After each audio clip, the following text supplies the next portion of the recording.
గాలి కాలుష్యం పొగమంచు ఢిల్లీని వణికిస్తోంది. ప్రస్తుతం ఢిల్లీలో 18 డిగ్రీల వద్ద చలి తీవ్రత కొనసాగుతోంది. సాయంత్రానికి 5 డిగ్రీలకు చేరుతుంది. ఈ నేపథ్యంలో భారత వాతావరణ శాఖ రెడ్ అలర్ట్ జారీ చేసింది. విమానాలు, రైళ్లు, వాహనాల రాకపోకలపై పొగమంచు తీవ్ర ప్రభావం చూపుతుంది. విమాన ప్రయాణికులకు విమానయాన సంస్థలు ట్రావెల్ అడ్వైజరీ జారీ చేశాయి. పొగమంచు వల్ల విమానాలు ఆలస్యమవుతున్నాయని, ఎయిర్పోర్టుకు వచ్చే టైంలో స్టేటస్ చెక్ చేసుకుని రావాలని సూచించాయి. ఢిల్లీలో కాలుష్యం రోజురోజుకు ఎక్కువ అవుతుండగా ప్రస్తుతం ఎయిర్ క్వాలిటీ ఇండెక్స్ 455గా నమోదైంది. దీనిపై మరింత సమాచారాన్ని మా ప్రతినిధి శివ అందిస్తారు.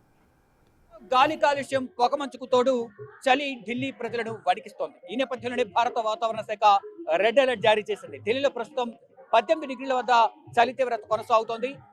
సాయంత్రానికి 5 డిగ్రీలకు ఇది చేరుకుంటున్న నేపథ్యంలో ఇక్కడ భారత వాతావరణ శాఖ రెడ్ అలర్ట్ జారీ చేసింది. మరోవైపు ఈ చలి తీవ్రత అనేది వాహన రాకపోకలు, విమాన రాకపోకలు, అలాగే రైళ్ల రాకపోకలపై కూడా తీవ్ర ప్రభావం చూపిస్తోంది. అయితే చలి తీవ్రత వల్ల ప్రజలు అనేక ఇబ్బందులు ఎదుర్కొంటున్నారు. కొంతమంది తెలుగు టూరిస్టులు ఇక్కడ ఉన్నారు, వారిని అడిగి ఇక్కడ ఢిల్లీలో చలి తీవ్రత ఏ విధంగా ఉందని వారి మాటలో తెలుసుకుందాం. మీరు చెప్పండి, ఎక్కడి నుంచి వచ్చారు? ఇక్కడ ఢిల్లీలో చలి ఏ విధంగా ఉంది? మేము హైదరాబాద్ నుంచి వచ్చామండి. చలి అయితే చాలా ఎక్కువగానే ఉంది. యాక్చువల్లీ రిషికేష్, హరిద్వార్ ఈ ప్లేసెస్ ని విజిట్ చేయడానికి వచ్చాం. యాక్చువల్ హిల్ స్టేషన్స్ లో ఉన్న చలి కన్నా ఇక్కడ ఢిల్లీలోనే ఎక్కువ చలి ఎక్కువ ఉంది.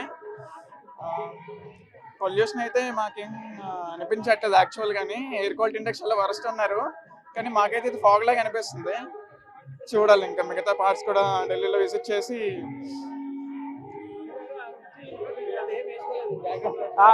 అసలు మేము ఎక్స్పెక్ట్ చేయలేదు అంత చలి ఉంటుందని. సో మామూలుగా సన్ వస్తాం అనుకున్నాం, కానీ చాలా చలిగా ఉంది. బాగా కనబడట్లేదు రేడియస్ కూడా 50 మీటర్స్ మించి.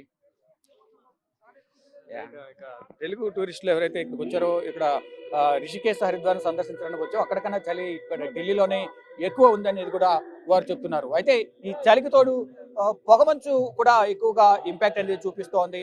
దీని ద్వారా విమానాలు చాలా వరకు రద్దయ్యాయి, కొన్ని ఆలస్యం అవుతున్నాయి. ఈ నేపథ్యంలోనే Delhi airport authority, Delhi airport, మరోవైపు కేంద్ర పౌర విమానయాన శాఖ కూడా ట్రావెల్ అడ్వైజరీ